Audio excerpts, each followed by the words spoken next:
وعلى آله وأصحابه أجمعين ولعنة الله على الرافضين الكافرين المرتدين إلى يوم الدين.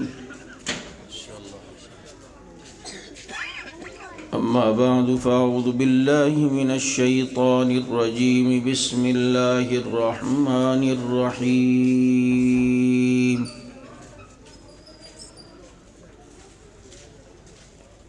إنا نحن نزلنا الذكر وإنا له لحافظون.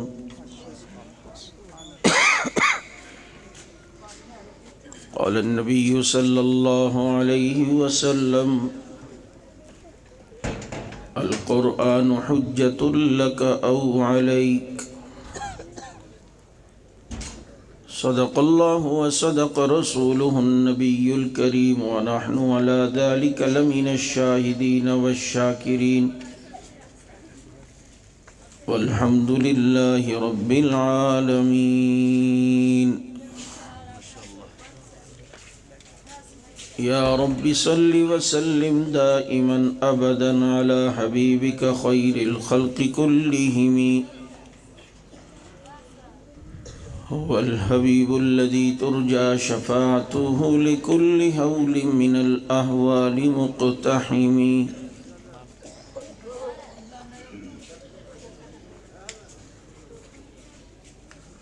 ہو جو دل عشق صحابہ کرام سے خالی ہے وہی دل حفظ قرآن سے خالی.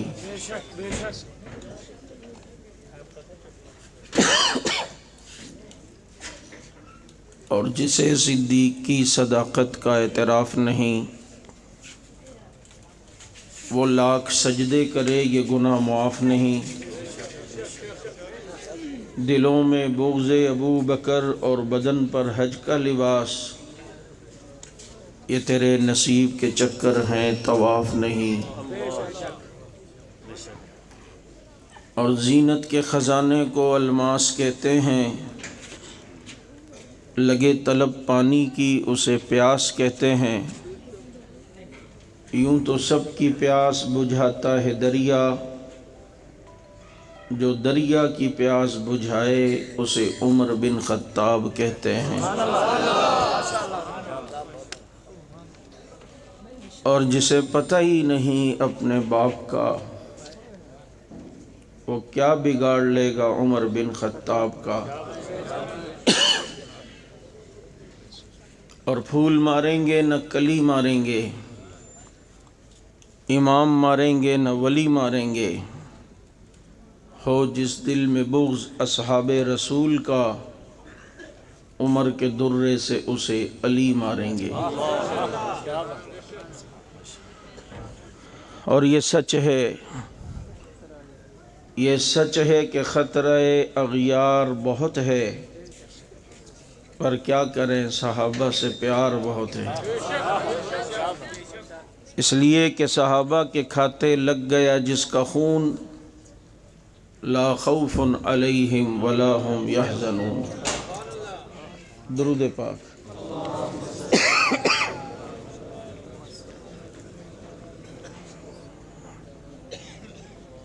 واجب الاحترام آج کا یہ پروگرام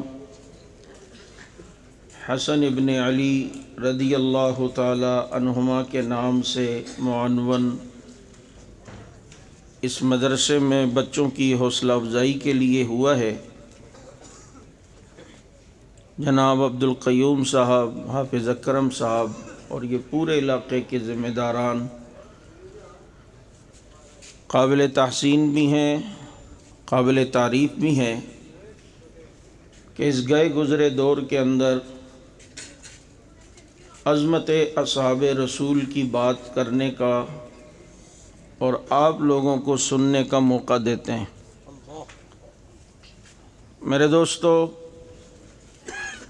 یہ ان بچوں کے لیے بہت بڑی سعادت ہے کہ جو اپنے سینے میں اللہ کے قرآن کو محفوظ رکھتے ہیں. اور والدین بھی قابل تحسین ہیں کہ جنہوں نے اپنے بچوں کو قرآن کریم کی تعلیم دلوائی۔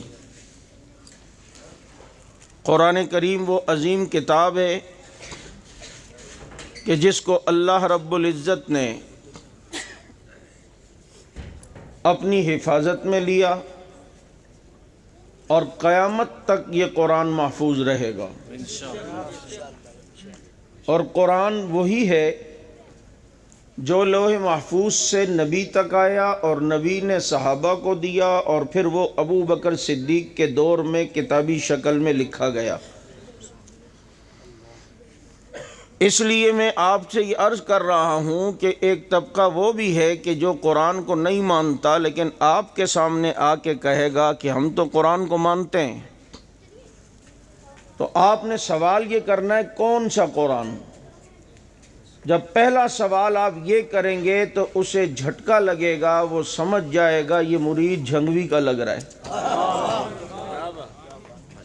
کہ یہ سوال کیا اس نے کیوں؟ کیونکہ اس کے ذہن میں وہ والا قرآن ہوتا ہے جب وہ کہتا ہے میں مانتا ہوں کہ جو غار میں ہے اس کے عقیدے کے مطابق۔ اسی طرح اگر تم سے کوئی کہے میں ابو بکر کو مانتا ہوں، عمر کو مانتا ہوں، عثمان کو مانتا ہوں، تو پوچھ لو کون سے والے کو۔ جب آپ پوچھو گے کون سے والے کو تو وہ سمجھ جائے گا کہ یہ تو اعظم و حیدری کا چاہنے والا لگتا ہے، کیونکہ اس کے ذہن میں وہ ابو بکر ہوتا ہے جو علی کا بیٹا ہے، وہ عمر ہے جو علی کے بیٹے کا نام بھی ہے، وہ عثمان ہوتا ہے جو علی کے بیٹے کا نام بھی ہے۔ اب آپ نے یوں پوچھنا ہے کہ کون سا قرآن؟ وہی جو قرآن کریم لوح محفوظ سے نبی پر آیا، نبی نے صحابہ کو دیا اور پھر ابو بکر صدیق کے دور میں کتابی شکل میں جمع ہوا، اور یہ کتابی شکل میں جمع صدیق اکبر کے دور میں ہوا، اور یہ سعادت اللہ نے ابو بکر صدیق کو دی ہے۔ جب نبی پر قرآن نازل ہوتا تو نبی اس قرآن کو جلدی جلدی پڑھتے تاکہ تکرار ہو، بھول نہ جاؤں۔ اللہ نے نبی کو تسلی دی اور فرمایا لا تحرک بہ لسانک لتعجل بہ ان علینا جمعہ وقرآنا۔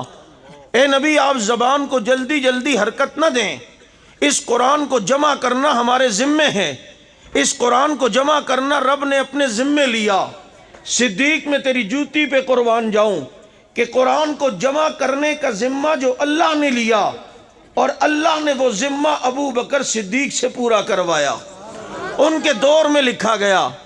ابھی کچھ عرصے پہلے لاہور میں ایران سے ان کے مجتہدین کو لا کر پاکستان کے صحافیوں کو اس حال میں بٹھایا گیا اور ان کے سامنے مجتہدین نے کہا بھائی آپ کے پاکستان میں یہ ماحول بنایا جاتا ہے، ہم پر الزام ہوتا ہے کہ ہم قرآن کو نہیں مانتے، ہم آپ کے سامنے کہہ رہے ہیں کہ ہم اس قرآن کو مانتے ہیں، لہٰذا آپ اپنے کالموں میں لکھیں، آپ اپنے کالموں میں اس کا ذکر کریں کہ ہم پر یہ الزام ہے۔ اب جناب اس سے بڑے لوگ متاثر ہوئے، کچھ صاحب دستار بھی معذرت کے ساتھ وہ بھی متاثر ہوئے۔ یاد رکھو صاحب دستار کی عزت بھی اسی وقت ہے جب تک وہ صدیق کی عزت کر رہا ہے، جب وقت صدیق کے دشمن کو اپنا دشمن سمجھ رہا ہے، ورنہ حق نواز کہتا تھا کہ مجھے بتاؤ جسے صدیق اچھا نہیں لگتا تو اسے کیوں اچھا لگتا ہے؟ اپنے دل میں ذرا سوچ کہیں یہ تقیہ تو نہیں کر رہا، اور اگر نہیں کر رہا واقعی یہ تجھے پسند کرتا ہے تو پھر تیرے اندر ایمان کمزور ہے۔ بتانا صدیق میں ایسی کون سی خصوصیت تھی جو تیرے اندر موجود ہے، جو عمر میں نہیں تھی وہ تیرے اندر موجود ہے، جو صحابہ میں نہیں تھی وہ تیرے اندر موجود ہے۔ اگر آج کے دور کے اندر کوئی صحابہ کا دشمن کسی صاحب دستار کو یہ کہہ دے مجھے تو پسند ہے، آپ بڑے اچھے ہیں، آپ بڑے ہی پیارے ہیں، آپ میرے آئیڈیل ہیں، اسے اپنے ایمان بات کی فکر کرنی چاہیے کہ جسے صدیق اچھا نہیں لگتا اسے تو کیوں اچھا لگتا ہے۔ مزہ تو تب ہوتا جب وہ تجھے بھی کہتا کہ میں تجھے نفرت کرتا ہوں، میں تجھے پسند نہیں کرتا، تو تیرا سینہ حق نواز کی طرح چوڑا ہو جاتا، اعظم کی طرح چوڑا ہو جاتا۔ یہ تیرے لیے اعزاز کی بات ہوتی کہ جسے صدیق اچھا نہیں لگتا اسے میں بھی اچھا نہیں لگتا، یہ میرے فخر کی بات ہے۔ لیکن جسے صدیق اچھا نہیں لگتا اگر وہ کہے مجھے تو اچھا لگتا ہے، یقین کر لے اندر کچھ چھپا ہوا ہے، کچھ نفاق ہے، کچھ پریشانی ہے، کچھ گڑبڑ ہے۔ یاد رکھو ہم جیسے کروڑوں مل جائیں صدیق کی جوتی کا مقابلہ بھی نہیں کر سکتے۔ نعرہ تکبیر، تاجدار ختم نبوت شان صدیق۔ نہ احساس کمتری میں مبتلا ہو، کسی مجمع میں بیٹھ کر اگر وہ تمہیں کہیں یہ والے صحیح نہیں ہیں تو تم کیوں شرمندہ ہوتے ہو؟ تم یوں ہوا کرو، یوں بھی ہوا کرو، تھوڑا سا یوں بھی کر لیا کرو۔ اور کہ پتر پلٹ کے دیکھو ظالم، تمنا ہم بھی رکھتے ہیں، اگر تو سنگ مرمر ہے تو پتھر ہم بھی رکھتے ہیں۔ فخر، کیونکہ میں کہا کرتا ہوں اگر کھیتی کا چوکیدار یا گھر کا چوکیدار چور اس کے بارے میں کہ یہ والا چوکیدار بہت اچھا ہے، یہ مجھے بڑا پسند ہے، تو آپ خود سمجھتے ہیں کہ چوکیدار میں کچھ گڑبڑ ہے، دال میں کچھ کالا ہے، کچھ کریری کتی چورا نال مل گئی ہے۔ حاجی صاحب فرما رہے ہیں اب جناب، لیکن اگر چور یہ کہہ دے یہ والا چوکیدار مجھے بہت برا لگتا ہے، یہ تو اچھا ہی نہیں لگتا، تو اس میں چوکیدار کے لیے فخر و اعزاز کی بات ہے یا شرمندگی کی بات ہے؟ اعزاز کی بات۔ بولو۔ تو آج اگر نبی کی کھیتی کے الحمدللہ ہم چوکیدار ہیں، بابا صحابہ نبی کی کھیتی ہے یا نہیں؟ بولو۔ قرآن نے انہیں کہا ہے کزرعن اخرج شطأہ فآزرہ فاستغلظ فاستوى علی سوقہ یعجب الزراع لیغیظ بہم الکفار۔ اے نبی تیری کھیتی سے کافر نفرت کرے گا، مسلمان تیری کھیتی سے محبت کرے گا۔ کافر کے دل میں تیری کھیتی کے بارے میں بغض ہوگا، مسلمان کے دل میں محبت ہوگی۔ کافر تیری کھیتی کو غلط نگاہ سے دیکھے گا، مسلمان تیری محبت میں آ کر تیری کھیتی کے چوکیدار ہوں گے۔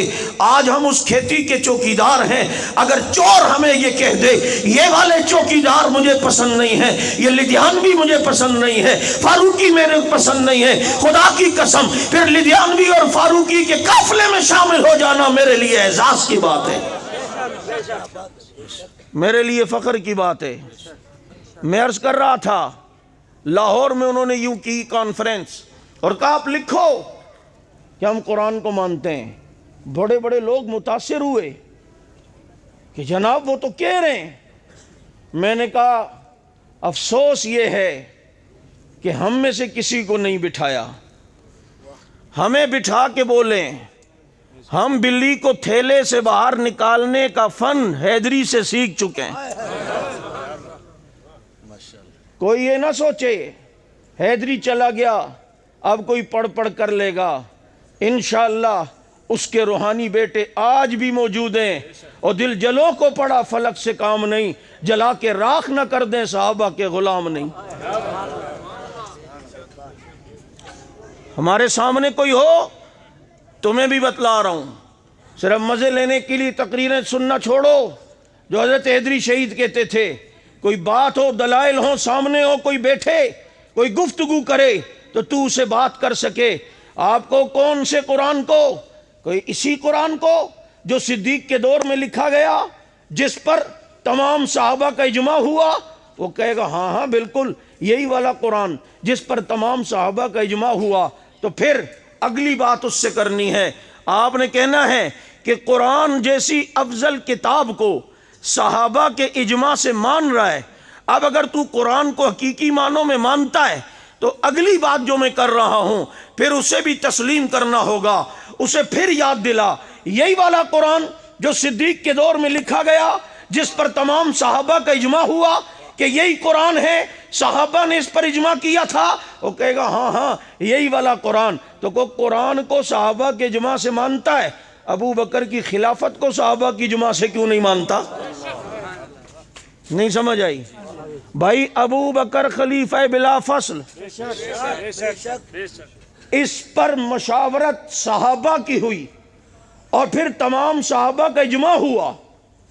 اب جب صحابہ کے اجماع سے قرآن جیسی افضل چیز مانتا ہے تو خلافت قرآن سے کم درجے میں ہوتی ہے، تو مجھے بتاؤ پھر صحابہ کے اجماع سے صدیق کی خلافت کو بھی ماننا چاہیے تھا اسے یا نہیں؟ جب صحابہ کی اجماع سے یہ صدیق کی خلافت کو نہیں مانتا تو کس منہ سے یہ پھر صحابہ کے اجماع سے قرآن کو مان رہا ہے؟ پتہ چلتا ہے تجھے دھوکہ دے رہا ہے۔ لا ایمان لمن لا تقیت لہو پر یہ عمل کر رہا ہے، لیکن تم جس روح میں بھی آؤ گے تمہاری حقیقت انشاءاللہ دنیا کے سامنے آشکارا کر کے چھوڑیں گے، کیونکہ قرآن کے حقیقی وارث الحمدہ ہمیں، قرآن کے بولو حقیقی وارث۔ دیکھ لو، میں نے کل بھی کہا ان بچوں کے سینے میں قرآن، اور قرآن انہی کے سینوں میں آتا ہے جن کے سینے میں صحابہ کرام،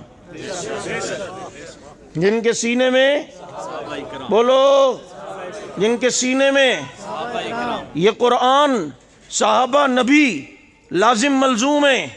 میں کئی جگہ ایک بات کہا کرتا ہوں قرآن اور صاحب قرآن کے موضوع پر کہ قرآن اور صاحب قرآن، اس کو گفتگو کر کے پھر میں آگے چلوں گا۔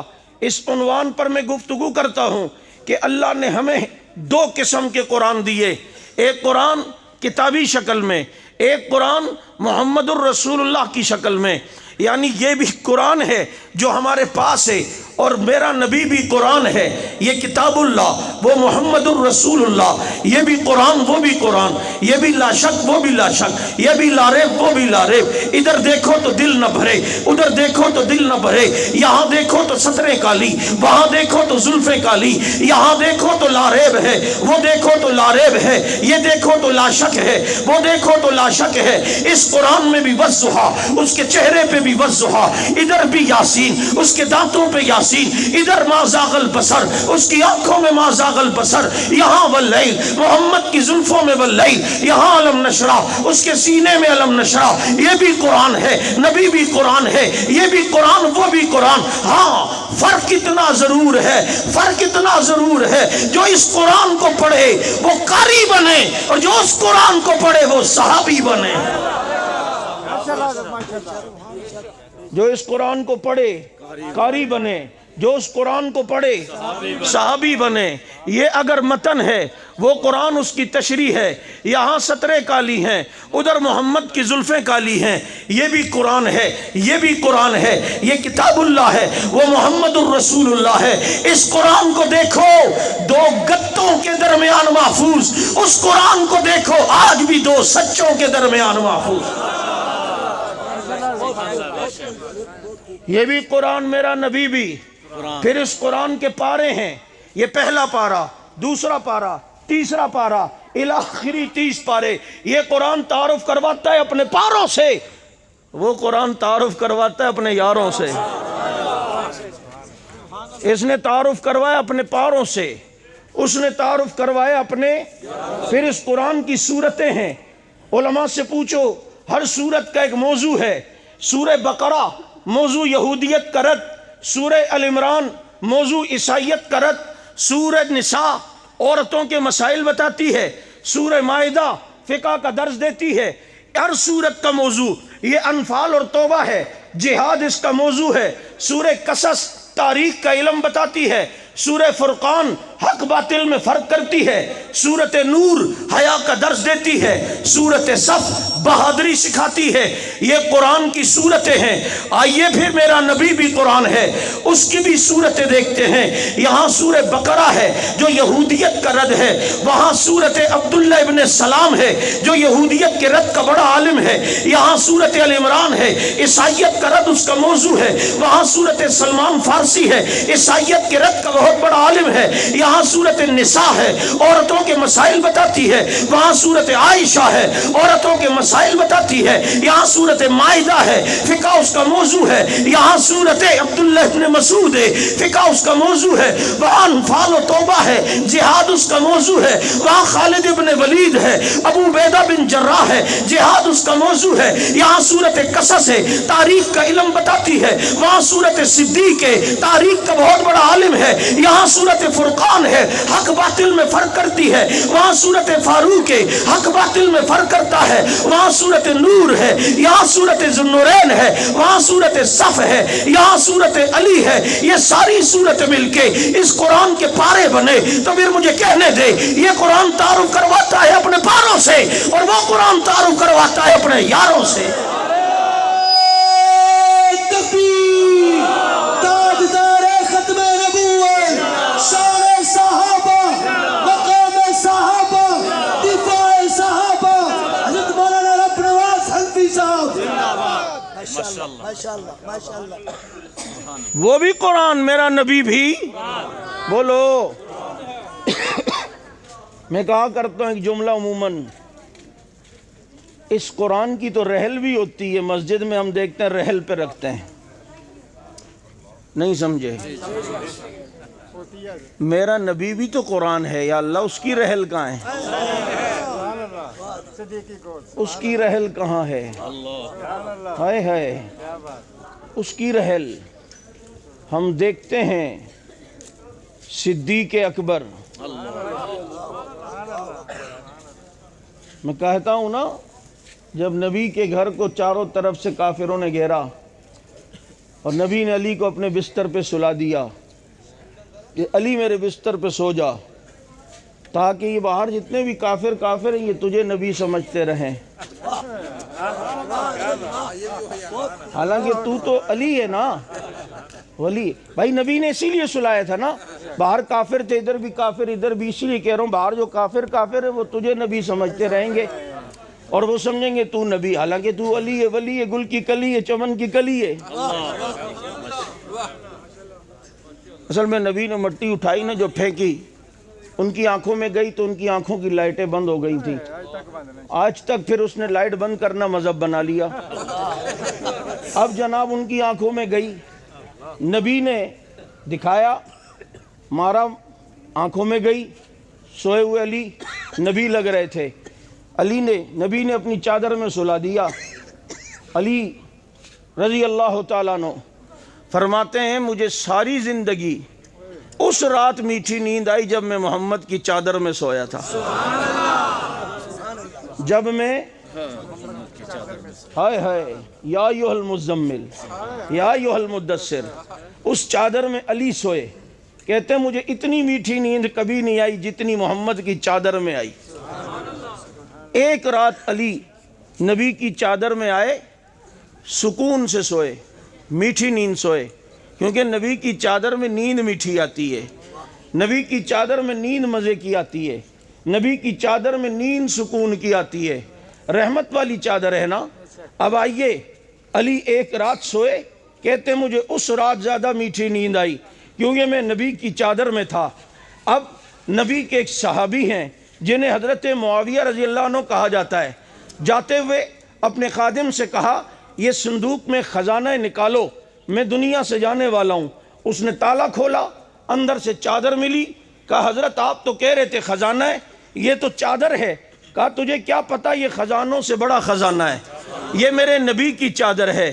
میں وصیت کرتا ہوں جب میں دنیا سے چلا جاؤں، مجھے جب قبر میں رکھو تو میرے اوپر یہ چادر رکھ دینا، تاکہ دنیا کو پتا چلے علی اگر چادر میں ایک رات سوئے وہ بھی میٹھی نیند سوتا ہے، اور معاویہ قبر میں اس چادر میں 1400 سال سے سو رہا ہو تو معاویہ بھی میٹھی نیند سوتا ہے۔ شان امیر معاویہ، شان امیر معاویہ، مقام امیر معاویہ۔ اور پورے ذخیرے احادیث میں علماء سے توجہ کی گزارش کروں گا، معاویہ نبی کی چادر میں قبر میں سوئے، اور پورے ذخیرے احادیث میں صرف حضرت معاویہ کے بارے میں یہ فضیلت ملتی ہے کہ نبی نے فرمایا یبعث اللہ معاویہ یوم القیامہ وعلیہ رداء من نور الایمان، معاویہ قیامت میں اس طرح اٹھیں گے کہ ان کے اوپر نور ایمان کی چادر ہوگی۔ میں نے وہ واقعہ دیکھا، یہ حدیث دیکھی تو مجھے ذہن میں آیا معاویہ اصل میں محمد کی چادر لے کے اٹھے گا، وہی نور ایمان کی چادر ہوگی۔ وہی اس وقت باطل کی کوشش ہے کہ صحابہ سے بدگمان کرے، اور اس میں خاص کر حضرت معاویہ رضی اللہ عنہ کے خلاف۔ تمہیں میں ایک اصول دے کے جا رہا ہوں، اگر تمہیں کوئی معاویہ کے بارے میں پڑھ ادھر ادھر کرے تو اس کو کہ مجھے زیادہ نہیں پتا، یہ بتا حضرت معاویہ کے ہاتھ پر حسن و حسین نے بیعت کی تھی یا نہیں کی تھی؟ بول، تو زیادہ سمجھدار ہے یا حسن و حسین؟ یا تو علی سے زیادہ محبت کرتا ہے یا حسن و حسین؟ اب جب یہ سوال تو کرے گا، اس کا چہرہ ایسا بن جائے گا کہ مکروہ تحریمی کی تعریف سمجھ آ جائے گی۔ اتنا پروپیگنڈا۔ مجھے کہنے لگا آپ کی تاریخ مدینہ دمشق میں نہیں لکھا؟ دیکھو اتنا غلط طریقے سے پروپیگنڈا، جھوٹ۔ میں اس کی مثال دے رہا ہوں کہ یوں ہو رہا ہے دنیا میں صحابہ کے بارے میں، خصوصاً حضرت معاویہ کے بارے میں۔ آپ کی تاریخ مدینہ دمشق کتاب ہے، اس میں یہ نہیں لکھا نبی جب جنت میں چلے جائیں گے صحابہ بھی جائیں گے تو نبی دیکھیں گے جنت میں معاویہ نہیں ہے، تو نبی کہیں گے ہے معاویہ کہاں ہے؟ دیکھا سارے صحابہ جنت میں اور معاویہ نہیں ہوں گے۔ میں نے کہا پتر اتنا تے من لے نا کہ صحابہ جنت میں، نہیں سمجھ آئی؟ اتنا تو من لیا، آگے معاویہ کو انشاءاللہ میں منواتا ہوں۔ اتنا تو مان لیا کہ وہ جنت میں سارے صحابہ۔ یہ حوالہ پیش کیا، میں نے کہا کہاں جا رہا ہے؟ کہہ رہے نماز پڑھنے۔ میں نے کہا کیوں بھائی؟ قرآن نے کہا لا تقربوا الصلاۃ، نماز کے قریب بھی نہ جاؤ۔ کہتے ہیں مولوی صاحب آگے بھی تو لکھا ہے وانتم سکارا، جب تم نشے میں ہو۔ تو میں نے کہا تو نشے میں ہی ہے، تو جو یہ پڑھ رہا ہے کہ نبی دیکھیں گے کہ معاویہ جنت میں نہیں باقی صحابہ جنت میں ہیں، تو اگلی لائن بھی تو پڑھنا۔ میں نے کہا آگے کیا ہے؟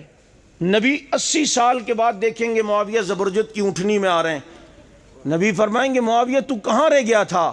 تو معاویہ کہیں گے اللہ کے نبی مجھے اللہ نے اپنے عرش کے نیچے روک لیا تھا، اور اللہ نے کہا دنیا میں تجھے بڑے طعن و تشنیع کے نشانے بنائے گئے، یناجینی فاناجی، میں اپنے رب سے باتیں کر رہا تھا، میرا رب مجھ سے باتیں کر رہا تھا۔ نعرہ تکبیر، شان صحابہ، شان سیدنا امیر معاویہ، نعرہ تکبیر۔ یناجینی فاناجی، میرا رب مجھ سے باتیں کر رہا تھا، میں رب سے باتیں کر رہا تھا، مناجات الہی میں عرش کے نیچے مشغول تھا، اس لیے آنے میں دیر ہو گئی۔ میں نے کہا باقی صحابہ کو تو پہلے مان چکا تھا، معاویہ کو تجھے حق نواز کا بیٹا منوا چکا ہے۔ یہ پروپیگنڈے۔ مجھے ایک نے کہا حدیث میں نہیں آتا نبی نے فرمایا جب معاویہ کو میرے ممبر پہ دیکھو تو قتل کر دو؟ میں نے کہا ہاں آتا ہے حدیث میں۔ کہتے پھر؟ میں نے کہا بات سن، دیکھو معاویہ کے نام آئے تو ادھر سے بھونکنے کی آوازیں آ رہی ہیں، آ رہی ہیں؟ بے شک۔ چلو اس کو اپنا کام کرنے دو، میں اپنا کام کرتا ہوں۔ کوئی جلد ہے تو جلے میں جلاواں گا، میں تو رتبے معاویہ دے سناواں گا۔ میں نے کہا بات سنو، کیا کہا تو نے؟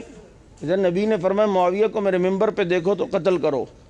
میں نے کہا ایک بات سن، نبی نے فرمایا عبد الرحمن جنتی ہے، اور عبد الرحمن نے حضرت علی کو شہید کیا ہے۔ کہتے مولوی صاحب دھوکہ نہ دو، دونوں عبد الرحمن الگ الگ ہیں۔ جس عبد الرحمن کو نبی نے جنتی کہا وہ عبد الرحمن ابن عوف ہے، اور جس عبد الرحمن نے حضرت علی کو شہید کیا وہ عبد الرحمن ابن ملجم ہے۔ تو میں نے کہا انی دیا، آگے پھر تو یہ کہہ رہا ہے وہ عبد الرحمن الگ اور یہ عبد الرحمن الگ ہے، تو جس معاویہ کے بارے میں نبی نے فرمایا وہ معاویہ بن یابو ہے، معاویہ بن یابو الگ ہے، معاویہ بن ابی سفیان الگ ہے۔ معاویہ بن یابو سے کہا تھا کہ جس کو دیکھو معاویہ بن یابو میرے ممبر پہ تو اسے قتل کر دو، اور معاویہ بن ابی سفیان سے کہا تھا معاویہ اللہ تجھے دنیا میں حکومت دے گا۔ اس طریقے سے باطل اس وقت سوشل میڈیا پہ ایسی محنت کر رہا ہے، فدق کے مسئلے کو لے کر پھدکتے ہیں۔ یہ تمہارا آصف الوی جو بھاگ گیا یہاں سے اسلام آباد سے، احد کے صحابہ پر اعتراض کرتے ہیں وہ بھاگ گئے، میں نے کہا کھوتی دیا بھاگنا اس کو کہتے ہیں، پھر آیا بھی نہیں، ایسا بھاگا۔ وہ اپنے کلپ میں کہتا ہے مولوی کے پاس جانا اور جانا اس کے سر پہ قرآن رکھنا اور کہنا بی بی جب دربار میں گئی تھی انہیں حق ملا تھا یا نہیں، ابو بکر کے حق ملا تھا یا نہیں، ہاں یا نہ، ہاں یا نہ۔ اس کو زیادہ تفصیل میں نہیں بولنے دینا، کہنا مولوی صاحب بتا دیا تھا یا نہیں، ہاں یا نہ۔ میرا وہاں بیان ہوا، میں نے کہا اگر تجھے کوئی یہ بیوقوف بنا کر اعتراض کرنے کے لیے اگر تجھے اس طرح کی ٹپس دے رہا ہے تو پھر تو اگلے سے یہ کہنا چاہیے میں ہاں یا نہ میں جواب دوں گا۔ لیکن حدیبیہ کے موقع پر جب صلح حدیبیہ کی شرائط طے ہو رہی تھیں تو شرائط میں لکھا تھا یہ محمد الرسول اللہ کی طرف سے، تو سہیل ابن عمر جو مشرکین مکہ کی طرف سے آئے تھے انہوں نے کہا یہ لفظ رسول اللہ مٹائیں، اگر نیچے ہم نے سائن کر دیے تو ہم نے تو آپ کو رسول مان لیا، آپ لکھیں یہ معاہدہ محمد ابن عبداللہ کی طرف سے ہے۔ تو چنانچہ نبی نے حضرت علی سے فرمایا علی یہ لفظ رسول اللہ مٹا دو۔ حضرت علی نے فرمایا آقا علی کے ہاتھوں اور لفظ رسول اللہ مٹا دوں، ایسا نہیں ہو سکتا ہے۔ میں نے کہا علی نے نبی کی مانی یا نہیں، ہاں یا نہ، ہاں یا نہ میں جواب دے۔ وہ کہے گا ادھر تھوڑی تفصیل ہے، تو کہا نہیں دیا اتھے بھی تھوڑی تفصیل ہے، پھر وہاں بھی تھوڑی تفصیل ہے۔ تم جس روپ میں جس انداز میں آؤ صحابہ کے غلام انشاءاللہ تمہیں تن کے رکھ دیں گے، تمہیں چھٹی کا نہیں بلکہ 8ویں کا دودھ یاد دلایا جائے گا۔ میں دوستو صحابہ لاوارث نہیں ہیں، خدا کی قسم لاوارث نہیں ہیں، ان کا آسمانوں پہ اللہ وارث ہے اور زمین پر الحمدللہ صحابہ کے غلام وارث ہیں۔ نعرہ تکبیر، صحابہ کا جو غلام ہے، صحابہ کا جو غلام ہے۔ اس قرآن کی رحل مسجد میں، اس قرآن کی رحل صدیق نبی کو لے گیا ادھر دیکھو لے گیا، ایک کہتا ہے صدیق خلافت لے گیا، میں نے کہا چھوٹی چیز ہے، ادھر دیکھ جفی مار کے نبی کو لے گیا ہے، تو ابھی تک وہیں پھنسا ہوا ہے، تیری سوئی وہیں پر رک گئی، کیوں نہ رکی ہے کہ تیری ایمان کی گھڑی کی سوئی رکے گی کیونکہ سیل اخنواز نے نکال دیا تھا۔ سوئیوں پہ بات چلی، کلپ ہوا ایک جنگ میں نے اس کا جواب دیا، ایک نشئی ملنگ میراسی اپنے کلپ میں کہتا ہے یہ گھڑی دیکھ رہے ہو گھڑی، اس میں 5 کا فاصلہ ہے اور ہیں بھی ٹوٹل 12، تو 5 بھی ثابت 12 بھی، اور پھر صحابہ پہ تبرہ کرتے ہوئے 3 پر کہا یہ 3 سوئیاں بھی ہوتی ہیں ٹکتی نہیں ہیں، تبرہ یوں۔ میری واری آئی، وہاں جنگ میں میں نے بیان کیا، میں نے کہا پتر یہ 3 نہ ہونا، نہ 5 خبر دیتے نہ 12 خبر دیتے ہیں، یہ 3 ہوتے ہیں تو 5 اور 12 خبر دیتے ہیں، ایسے ہی تھوڑی۔ حضرت جعفر صادق نے فرمایا ولدنی ابو بکر مرتین، ابو بکر نے مجھے 2 بار جنا ہے، وہ میرا دادا بھی لگتا ہے میرا نانا بھی لگتا ہے، ابو بکر کو بیچ سے ہٹا کر تو 12 تک پہنچ ہی نہیں سکتا ہے۔ تو صدیق اکبر رضی اللہ عنہ نبی کو لے کے چلے اور پہنچے ہیں اور لے کے گئے ہیں، جھولی پھیلائی ہے، سر اقدس صدیق کی جھولی میں آیا ہے۔ اس قرآن کی رحل دیکھنی ہو مسجد میں دیکھو، اس قرآن کی رحل دیکھنی ہو غار میں ابو بکر کو دیکھ لو۔ اور پھر اس قرآن کا زلدان بھی ہوتا ہے، لباس ہوتا ہے یا نہیں، غلاف لباس، میرا نبی بھی تو قرآن ربا اس کا لباس، فرمایا ہن لباس لکم وانتم لباس لہن، نبی کی بیویاں نبی کا لباس ہیں، عائشہ لباس پیغمبر، ختیجہ لباس پیغمبر، حفصہ لباس پیغمبر۔ اس قرآن کا لباس دیکھنا ہو غلاف میں دیکھو، اس کا دیکھنا ہو صدیق کی بیٹی کو دیکھ لو۔ کون سی بیٹی؟ جسے عائشہ کہتے ہیں، جس کے گھر کو اللہ نے جنت کا ٹکڑا بنا دیا۔ جنت کا ٹکڑا میری ماں عائشہ کا گھر، ماں بین بیتی و منبری روضۃ من ریاض الجنہ۔ عائشہ کا گھر جنت کا ٹکڑا۔ بات ضائع نہ کرنا۔ مولوی صاحب نے جمعے میں تقریر کی کہ الجنت تحت اقدام الامہات، جنت ماؤں کے قدموں کے نیچے۔ ایک صاحب چلے گئے گھر، جا کے اماں کے قدموں کے نیچے جنت ڈھونڈنے لگے۔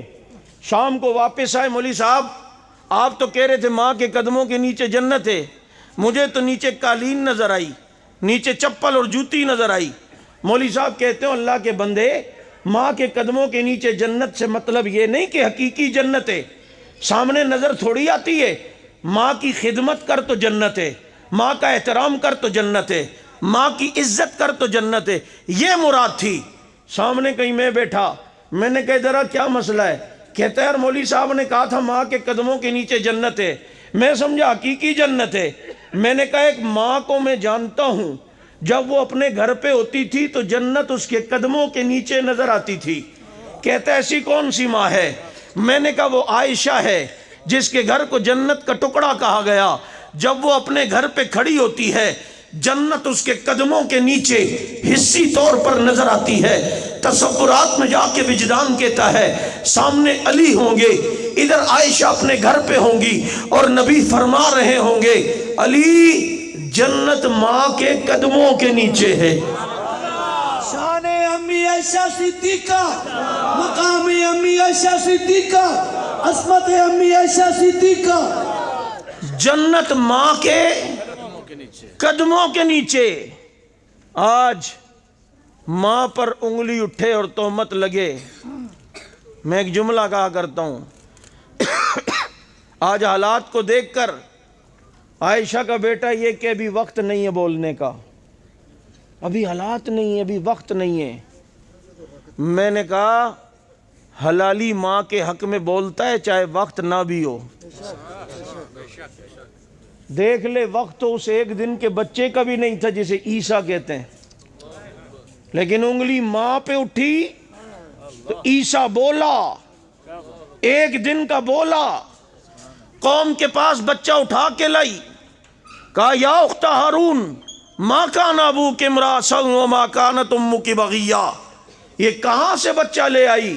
فاشارت الیہ، بچے کی طرف اشارہ کریا مریم نے، کہا اسی سے پوچھو۔ قالوا کیف نکلم من کان فی المہد صبیا، یہ گود والا بچہ کیسے بولے گا؟ مریم زبان حال سے بولتی ہے حلالی یہ بولے گا، اس کا تو وقت ہی نہیں ہے۔ کہا وقت نہیں ہے، لیکن انگلی ماں پہ اٹھی ہے، حلالی بولتا ہے وقت نہ بھی ہو۔ دیکھ لو وقت نہیں تھا، لیکن ماں پر انگلی اٹھ رہی تھی تو حق نواز بولا تھا، حق نواز بول کے گیا تھا، وقت نہیں تھا بولا تھا۔ اور پھر عیسیٰ بولا، قال انی عبد اللہ آتانی الکتاب وجعلنی نبیا، بول کے بتایا وقت نہ بھی ہو بولنا پڑے گا۔ اور ظفر وال کے مسلمانوں، ناروال کے مسلمانوں، آج ماں پہ انگلی اٹھے اور تو کہ وقت نہیں ہے، ٹکرا جا جیسے ٹکرانے کا حق ہے، اور کہہ دے وقت نہیں بھی ہے، ماں کا حلالی بیٹا ہوں، ماں کے حق میں بول کے دکھاؤں گا۔ بولے گا یا نہیں بولے گا؟ بول۔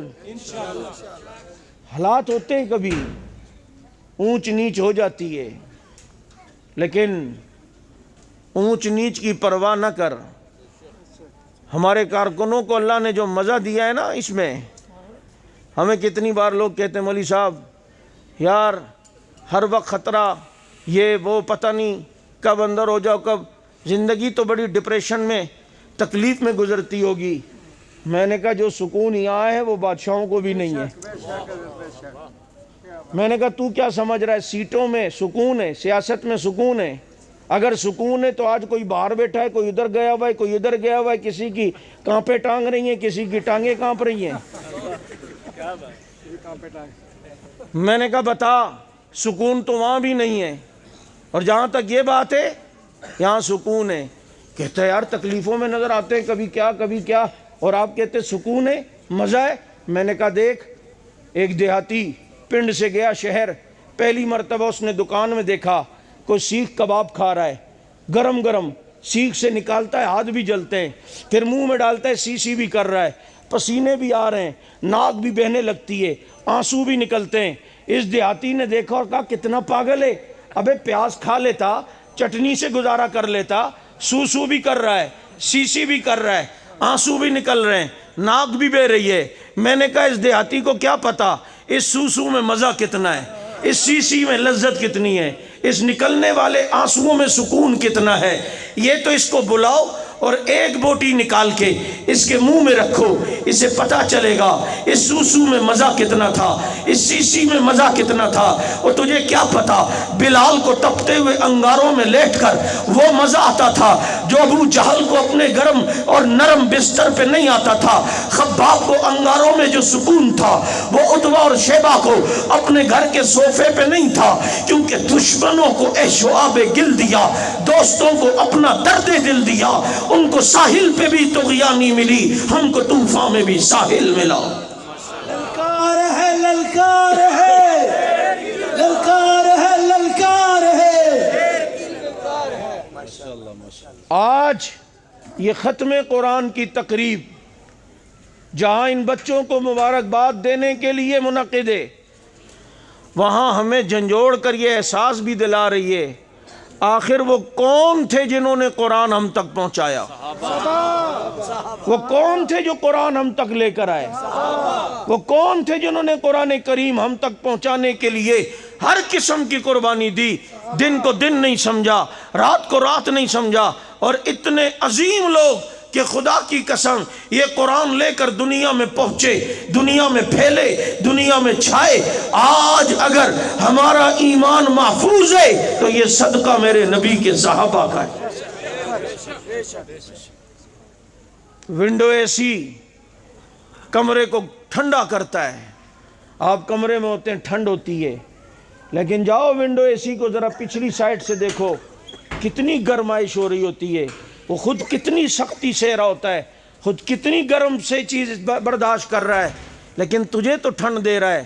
اور زمانے کی ساری سرد گرم ہوائیں صحابہ نے اپنے پہ صحیح ہیں, لیکن تجھے ماں کی گود میں کلمہ دیا ہے, تجھے ماں کی گود میں ایمان دیا ہے, ادھر سب کچھ قربان کیا انہوں نے, ساری دنیا کی سختیاں سہی ہیں, سارے ستم برداشت کیے ہیں. تجھے اور مجھے آج پنکھے کے نیچے قرآن پڑھنے کی توفیق مل رہی ہے, آج مسجد کے ٹھنڈے فرش کے اوپر ہمیں نماز پڑھنے کی توفیق مل رہی ہے.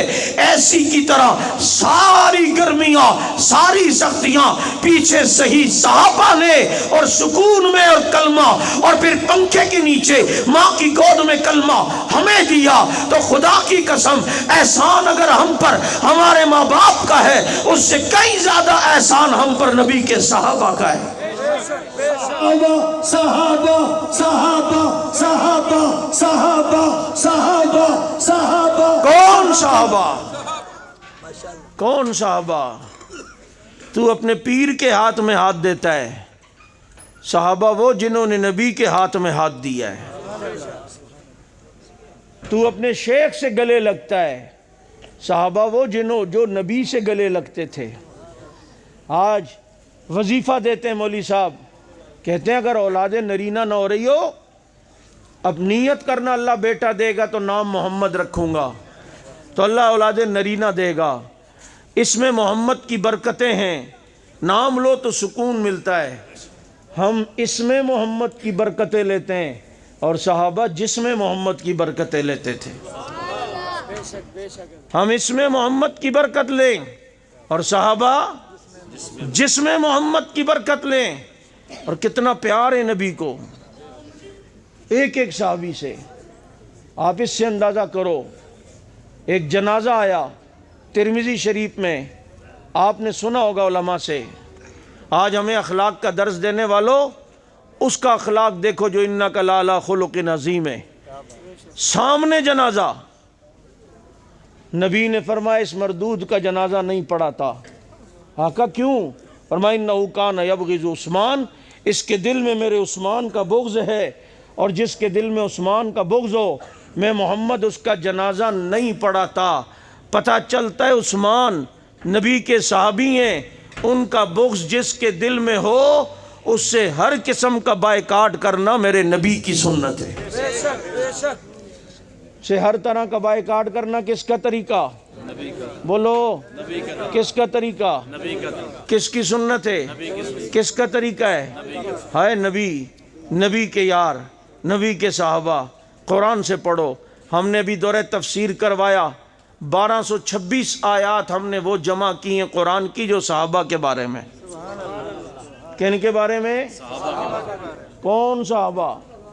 میں مثال دیا کرتا ہوں، آج کسی بڑے عالم کی کتاب میں تیرا ذکر ہو، مولانا اعظم طارق صاحب نے کتاب لکھی ہے میرا جرم کیا ہے، اس کو آدمی پڑھتا ہے، اس میں انہوں نے اپنے سفر نامے لکھے، میں کہاں کہاں گیا، کیا کیا اذیتیں ہوئیں۔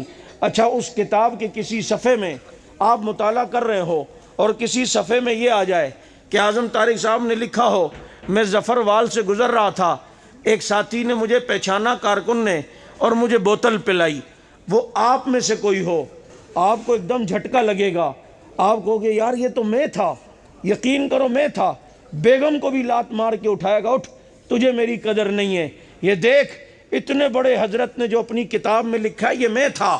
صبح امام صاحب کے پاس جائے گا، اسے بھی جا کے کہے گا امام صاحب اتنے بڑے حضرت نے جو لکھا ہے نا اپنی کتاب میں یہ میں تھا، تیرے لیے یہ فخر کی بات ہے، لیکن میں سوچتا ہوں وَسَيُجَنَّبُهُ الْأَتْقَى الَّذِي يُؤْتِي مَالَهُ يَتَزَكَّى وَمَا لِأَحَدٍ عِندَهُ مِن نِّعْمَةٍ تُجْزَى إِلَّا ابْتِغَاءَ وَجْهِ رَبِّ الْأَعْلَىٰ وَلَسَوْفَ يَرْضَىٰ۔ جب صدیق پڑھتا ہوگا کتنے فخر سے کہتا ہوگا اللہ نے جو اپنی کتاب میں لکھا ہے یہ میں تھا۔ یا ایھا النبی قل لازواجک وبناتک، جب حضرت عمر پڑھتے ہوں گے کتنے فخر سے کہتے ہوں گے اللہ نے جو اپنی کتاب میں لکھا ہے یہ مشورہ دینے والا میں تھا۔ کیا عظیم لوگ، خدا کی قسم یہ نگاہ نبوت کا اثر تھا، صحابہ کا اپنا کمال نہیں تھا، ان پر نبی کی نگاہ پڑی تھی۔ اور آج تیری ایکس رے مشین کہتا ہے اس میں روشنی نکلتی ہے، روشنی انسان کی کھال ہڈیوں کو کراس کرتے ہوئے اندر کا عکس لے کر آتی ہے۔ میں نے کہا میرے نبی کو اللہ نے سورج کہا ہے، اے نبی آپ سورج ہیں، تیرے یہ ایکس رے مشین کی اتنی روشنی، پھر وہ اوپر سے عکس اس کا لے آتی ہے، تو نبی کی روشنی کتنی ہوگی جو صحابہ کے دلوں تک گئی، پھر عکس لائی۔ اب وہ عکس پڑا کہاں؟ آپ جانتے ہو جب کوئی سامنے کسی کے بیٹھا ہو اس کی آنکھوں میں آپ نظر آ رہے ہوتے ہو، آپ کا عکس آ رہا ہوتا ہے۔ اور میرے نبی کے یاروں تمہاری زندگیوں پہ قربان جاؤں، تم نبی کے سامنے بیٹھتے تھے، نبی کی آنکھوں میں جن کا عکس نظر آتا تھا ان خوش نصیبوں کو نبی کا صحابہ کہا جاتا ہے۔ انہیں نبی کے کتنے خوش نصیب، ایک علاقے کی حکمرانی نہیں کر سکتے تھے، آج 65 لاکھ مربع میل کے حکمران ایک بکری نہیں چرا سکتے، اور آج ان کے خط سے دریا چلتے ہوئے نظر آ رہے ہیں، ان کے خط سے آج دریا چلتے نظر آ رہے ہیں۔ یہ نبی کے یار ہیں۔ میرے دوستو یہ قرآن اور صحابہ لازم ملزوم ہیں، اور نیت کرو جن صحابہ نے نبی کو پتھر لگنے نہیں دیا ہم انہیں گالی لگنے نہیں دیں گے، جن صحابہ نے نبی تک تیر آنے نہیں دیا ہم ان تک تنقید آنے نہیں دیں گے۔ نیت کرتے ہو یا نہیں کرتے ہو؟ بتاؤ آج یہ بچے قرآن کریم کے حافظ بنے، ان کے سینوں میں قرآن آیا، آخر میں تمہیں بھی کہتا ہوں تم بھی نیت کرو کہ ہمارے بچے بھی انشاءاللہ حافظ بنیں گے، ہمارے بچے بھی انشاءاللہ عالم بنیں گے، اس قرآن کے محافظ بنیں گے، اس قرآن کی حفاظت کریں گے، اور قرآن جنہوں نے ہم تک پہنچایا ان کی بھی حفاظت کریں گے انشاءاللہ۔ سمجھو، ہمیں سمجھنے کی کوشش کرو۔ آج ایرانی انٹیلیجنس رپورٹ ہے کہ اگر پاکستان میں حق نواز نہ ہوتا ہم کب کا پاکستان میں ایرانی انقلاب لا چکے ہوتے۔ یہ دعائیں دو حضرت جنگوی شہید رحمت اللہ علیہ کو۔ میں نے حق نواز کی وہ تقریر ویڈیو میں گنبد خضرا کے سامنے سنی، پشاور کی چوک یادگار، اور وہ جملے تھے اور سامنے خدا کی قسم گنبد خضرا تھا کہ حق نواز گونجتے ہوئے کہہ رہا تھا، امی اللہ میں اپنی آواز گنبد خضرا تک پہنچانا چاہتا ہوں، میں اپنی آواز وہاں تک پہنچانا چاہتا ہوں۔ پھر اللہ نے اس کی آواز کو وہاں تک پہنچایا۔ کتنے لوگوں نے روکنے کی کوشش کی، آج کعبے کا امام بھی اور مسجد نبوی کا امام بھی وہی بات کر رہا ہے جو حق نواز کر کے گیا تھا۔ اس لیے ہمیں سمجھنے کی کوشش کرو، ہمیں پاکستان سے محبت تھی، ہے اور رہے گی۔ ہمارا کسی ملک سے تعلق نہیں۔ ایک بہت بڑے افسر سے ہماری ملاقات تھی، میں نے ذرا دیکھا کہ اب ماحول بن گیا ہے، میں نے اس سے سوال کیا، میں نے کہا سر خدا نہ خواستہ پاکستان اور ایران کی جنگ ہو جائے، پاکستان اور ایران کی لڑائی ہو جائے، یہاں جتنے بھی صحابہ کے دشمن ہیں آپ مجھے بتائیں یہ پاکستان کا ساتھ دیں گے یا ایران کا؟ خدا کی قسم اس افسر نے کہا وہ ایران کا ساتھ دیں گے۔ میں نے کہا پھر بھی مجرم ہم، دہشت گرد ہم، انتہا پسند ہم، ہمارا تو کوئی ملک نہیں ہے کہ ہم جہاں جائیں، ہم تو یہیں پیدا ہوئے، یہی ہماری مٹی ہے، یہی ہمارا وطن ہے، اور اس کی بنیادوں میں میرے اکابرین کا خون شامل ہے۔ نظر آتی ہے مسلمانوں کی آبادی، حسین احمد کے قدموں کا تقدس ہے یہ آزادی۔ میں کہا وہ ان کا ساتھ دیں گے، پھر بھی وہ محب وطن۔ اس لیے میرے دوست سمجھ لو، ڈاکٹر جو لوگ قریب کرنے کی کوشش کرتے نا، بعضوں کو یہ کیڑا بھی بہت بڑا ہوتا ہے، نہیں ملائیں، ساتھ رکھیں۔ مصر جامعہ ازہر کے یونیورسٹی کے ڈائریکٹر یوسف القرضاوی، ان کی یوٹیوب کے اندر ہے تو وہ عربی میں پریس کانفرنس، آپ دیکھ لینا، انہوں نے وہاں ساری زندگی انہیں ساتھ ملانے کی کوشش کی، لیکن آخر میں آ کر وہ بندہ بھی پریس کانفرنس میں بولنے لگا، کہا کہ مجھے اب بات سمجھ میں آئی، جو نبی کے صحابہ کے نہیں ہوئے وہ ہمارے نہیں ہو سکتے۔ یوسف القرضاوی ڈائریکٹر جامعہ ازہر مصر، جو ان کا نہیں ہو سکا وہ ہمارا، اس لیے جو صحابہ کا نہیں وہ ہمارا، بولو ان کی کسی دعوت میں شرکت، کوئی دوستی، کوئی رشتہ داری، کوئی ناتا، کوئی بھی کسی قسم کا تعلق نہیں ہوگا۔ ہم صحابہ کے تھے، ہیں، رہیں گے، اور انشاءاللہ العزیز مرتے دم تک ان کی عظمت کا پھریرا یہ کہتے ہوئے لہراتے رہیں گے کہ فنا فی اللہ کی تہ میں بقا کا راز مضمر ہے، جسے مرنا نہیں آتا اسے جینا نہیں آتا۔ سبحانک اللہم بحمدک نشہد ان لا الہ الا اللہ نستغفرک و نتوب الیک۔ اللہم صلی علی محمد